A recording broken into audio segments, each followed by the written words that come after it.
నమస్తే అండి. పాపారాజీ last 2 days నుంచి సోషల్ మీడియాలో ట్రోల్ అవుతున్న ఒక వీడియో అండి. ఫస్ట్ అది చూద్దాం. And it's a culture there in Bombay. Right. Okay, I'm being very open about it. That stars andaru pilustaru. They will say that okay, I want how many ever people can come. Paparazzi uchi airport gani, spotted outside the gym or whatever, wherever you want Right. to be noticed. At the end of the day, వాళ్ళు pay చేస్తారు. ఏమిటండి మీరు మాట్లాడేది? ఆవిడ correct గానే చెప్పిందిరా. చాలా సేపు suspense తర్వాత నాకు కూడా అర్థమైంది. అదండి మన ప్రియమణి గారు చెప్పిన పాపారాజీసే ఈరోజు మన టాపిక్.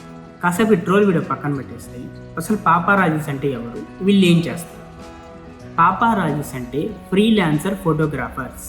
వీళ్ళు మన celebrities like heroes, heroines, cricket stars, tennis stars, వాళ్ళ రిలేషన్లో ఉన్న వాళ్ళు, వాళ్ళ బాయ్ ఫ్రెండ్స్, తర్వాత వాళ్ళ గర్ల్ ఫ్రెండ్స్, వాళ్ళ సన్స్ కానీ వాళ్ళ కజిన్స్ కానీ ఇలా చాలా మంది వాళ్ళ హోటల్స్ డిన్నర్కి వెళ్ళినప్పుడు కానీ, పార్టీస్కి వెళ్ళినప్పుడు కానీ, లేదా వాళ్ళ కార్లో వెకేషన్కి వెళ్ళేటప్పుడు కానీ, బేసిక్గా ఫస్ట్ ఆఫ్ ఆల్ జిమ్ నుంచి బయటకు వచ్చేటప్పుడు కానీ వాళ్ళని వీళ్ళు ఫొటోస్ తీస్తారు. ఆ తీసిన ఫొటోస్ని కొన్నిసార్లు మీడియాకి సేల్ చేస్తుంటారు. మీడియా అంటే ఎస్టాబ్లిష్ మీడియా కాదు, యూట్యూబ్లో మంచి సబ్స్క్రైబర్స్ ఉన్న ఛానల్స్ కావచ్చు, ఫేస్బుక్లో కొన్ని పేజెస్ కావచ్చు, ఇన్స్టాలో కొన్ని మేమ్స్ పేజెస్ కావచ్చు, ట్విట్టర్స్లో కావచ్చు, ఇలా అన్ని సోషల్ మీడియాస్లో ఉన్న మీడియా ఛానల్స్కి వీళ్ళు ఆ ఫొటోస్ కానీ ఆ వీడియోస్ కానీ వాళ్ళకి సేల్ చేస్తారు. అదే పాపారాజీస్ పని. వీళ్ళు ఫ్రీలాన్సర్ ఫోటోగ్రాఫర్స్. ఇకపోతే ఈ పాపారాజీ అనే word Italian word. So paparazzi కంప్లీట్గా ఇటాలియన్ వర్డ్.